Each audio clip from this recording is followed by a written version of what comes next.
As famílias vítimas das chuvas no bairro Rio Comprido, em São José dos Campos, devem receber amanhã a ordem de pagamento de R$ 1.300 da ajuda prometida pelo governo do estado. O valor é referente aos R$ 1.000 do programa Novo Começo e R$ 300 da primeira parcela do auxílio moradia emergencial. A entrega será na casa do idoso a partir das 2 da tarde. As demais parcelas devem ser depositadas em contas bancárias. Neste primeiro lote, 140 famílias serão beneficiadas. Depois de quase um ano de atraso, a Prefeitura de Taubaté entregou hoje as chaves das quase 30 novas casas das famílias desabrigadas do conjunto habitacional Tancredo Neves. Essas famílias tiveram de sair do local onde moravam após risco de desabamento.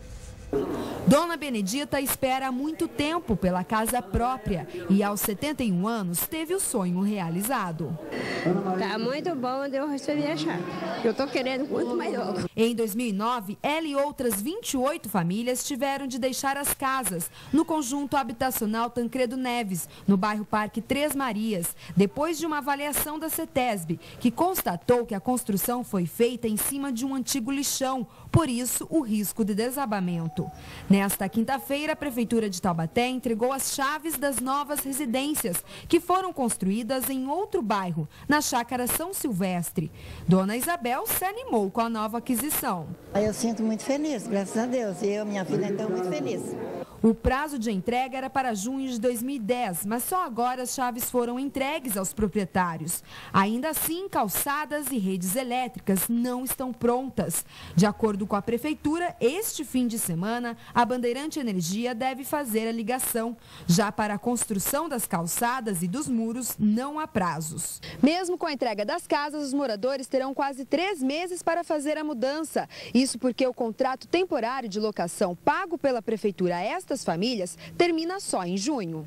Michele preferiu não esperar e mesmo com muita coisa para arrumar, a faxina é o de menos para quem tem ansiedade de entrar na casa própria. A emoção é muito grande. Tô tremendo, porque é um sonho realizado, né? A nossa casa. Eu tô feliz. A Justiça de Taubaté acatou o pedido do Ministério Público e determinou a quebra dos sigilos bancários do prefeito Roberto Peixoto e da empresa EB Alimentação Escolar, responsável pelo fornecimento das merendas às escolas do município. O Ministério Público investiga um suposto esquema de pagamento de propina e enriquecimento ilícito de integrantes do atual governo. Segundo a investigação do Ministério Público, o primeiro contrato entre a Prefeitura e a empresa de alimentação, assinado em 2009, foi firmado em 24 milhões de reais com validade de 2 anos. Mas os valores foram reajustados 2 vezes, totalizando cerca de 42 milhões de reais. Esta manhã, o prefeito Roberto Peixoto falou sobre o assunto. Taubaté era uma cidade que não tinha tantos habitantes, é uma cidade média. Quando eu entrei na prefeitura, o orçamento nosso era 170, 180 milhões de reais. Hoje está com 582 milhões, quase 600 milhões de reais. Taubaté tinha 170 mil habitantes, 160, hoje está com 300 mil habitantes. Vocês são inteligentes, vocês estão entendendo o que eu estou falando. Então, o que acontece? Eu tive que construir muitas outras escolas, construir muitas creches. Quando você faz isso, o que acontece? Quando você constrói, quando você tem mais alunos estudando, o que acontece? O que acontece com a merenda? Aumenta, você respondeu. Aumenta. Se aumenta, você tem que ter, evidentemente, mais investimentos, né? Assim como tem investimento com saúde. Os trabalhadores da unidade de tratamento de gás de Caraguatatuba iniciaram esta manhã uma paralisação por tempo indeterminado.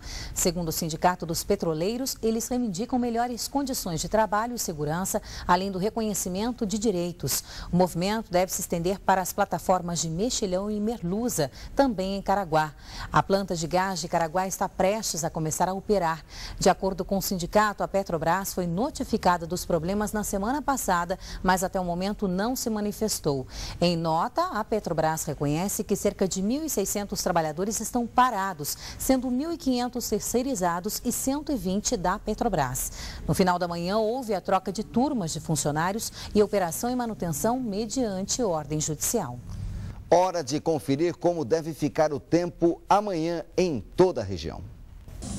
A última sexta-feira do verão segue com características mais próximas da estação. As áreas de instabilidade diminuem e o sol aparece um pouco mais forte e deixa a tarde mais abafada que nos últimos dias. Ainda assim, há previsão de pancadas de chuva. Mínimas de 17 graus em São Bento do Sapucaí, 19 em Pinda, 20 em Cachoeira e também em Jacareí. Já as máximas chegam aos 27 graus em São José dos Campos, também em Paraibuna, 28 em Cruzeiro e 29 em Aparecida. No fim de semana, uma frente fria passa pelo mar e ameniza as temperaturas, especialmente na tarde do domingo, quando muda a estação. Ainda no verão, os termômetros vão oscilar no litoral norte neste sábado, entre 24 e 28 graus em Caraguatatuba. A Polícia Civil de Ilhabela procura por ladrões que invadiram 2 lojas no centro da cidade esta madrugada e fugiram em uma lancha, levando diversas mercadorias. 2 suspeitos que estavam em um carro foram detidos. A repórter Patrícia Lima está em Ilhabela e, por telefone, traz os detalhes dessa história. Boa noite, Patrícia. Boa noite, Nicoline. Os ladrões agiram durante a madrugada. A ação lembra a abordagem de piratas, que ao ancorar em terra firme, realizam saques e retornam ao alto mar com a mercadoria roubada. No caso da quadrilha, o transporte utilizado foi uma lancha. Após ter acesso a Ilhabela pelo pier, os alvos foram 2 lojas, uma de acessórios e roupas da linha Surfwear e outra que funciona como tabacaria e joalheria. Patrícia Lima, de Ilhabela, para uma cidade. Obrigada, Patrícia. A Secretaria de Estado da Saúde de São Paulo convoca as pessoas com viagem marcada para o exterior para tomarem a vacina contra o sarampo. Quem tem as informações agora é a repórter Thalita Silva. Há 12 anos, o Vale do Paraíba não registra casos da doença. Eu converso com Rosana Dias, responsável pela vacinação da Secretaria do Estado. Rosana, por que a Secretaria de Saúde do Estado resolveu emitir esse alerta para todo o país? Bom, devido à ocorrência de um caso de sarampo no município de Campinas, que é aqui no estado de São Paulo. É um profissional de saúde de 41 anos que se deslocou para Orlando, né? Então, uma viagem para o exterior e voltando trouxe então a doença de volta para nós, né? Há 12 anos você falou que na nossa região não tem casos, no estado de São Paulo desde 2005. Então, assim, existe um movimento no Brasil como um todo de erradicação dessa doença e aí a ocorrência de um caso é motivo para a gente se mobilizar para essa doença não voltar. Só as pessoas que vão viajar precisam se vacinar ou tem mais pessoas? Então, é importante que as pessoas que vão viajar procurem o serviço de saúde para ver se a vacinação está em ordem, por causa dessa ocorrência até, né? Quais os locais que a pessoa pode procurar para poder se vacinar? Então, todos os postos de vacinação tem essa vacina na rotina, tá? Diariamente pode ser procurado qualquer posto que a pessoa vai receber a vacina se tiver, né, faltando alguma dose. Quais são os sintomas da doença? Então, a doença em si começa como uma gripe, né?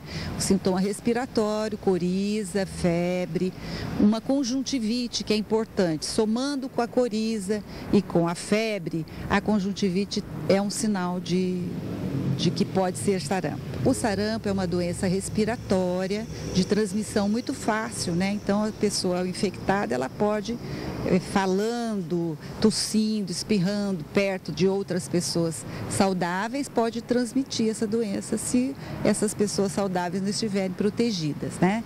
E é uma doença que, embora comece de uma maneira benigna, pode evoluir com complicações como pneumonia e outras mais graves. Ok, obrigada.